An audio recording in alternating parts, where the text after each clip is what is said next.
let's talk about something I think we can all relate to: getting stuck in our own heads. Today, we're going to dive into the work of Dr. Michael J. Greenberg to figure out how to break free from those frustrating mental loops that just won't quit. You know exactly what I'm talking about, right?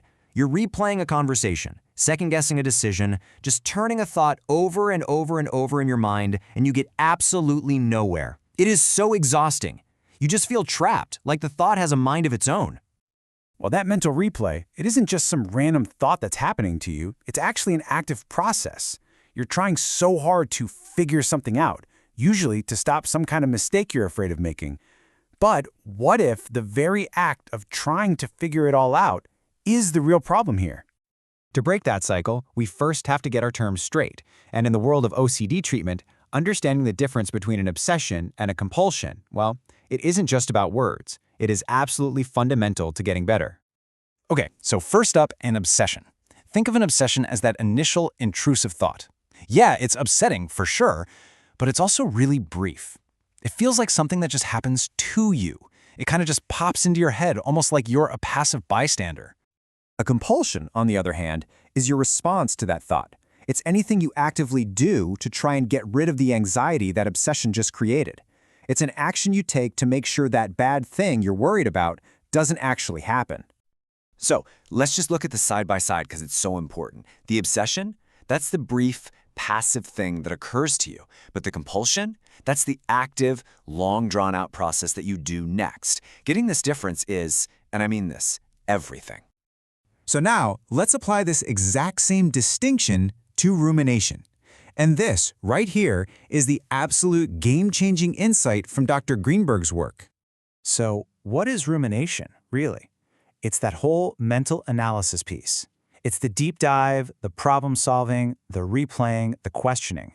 It is the entire process of trying to figure something out in your head after that first thought shows up. Think of it like this: that initial distressing thought, the obsession. It's just a spark. It's super quick, a flash, and then it's gone. And rumination. Rumination is all the work you do after the spark. It's you fanning that flame, analyzing it, engaging with it, and turning what was just a fleeting thought into a massive raging bonfire in your mind.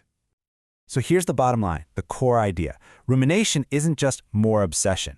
According to Dr. Greenberg, that first thought is the obsession, and everything that comes after, all that mental wrestling, is actually compulsive rumination. It's a compulsive act. Now you might be thinking, okay, obsession, compulsion, why does this distinction matter so much?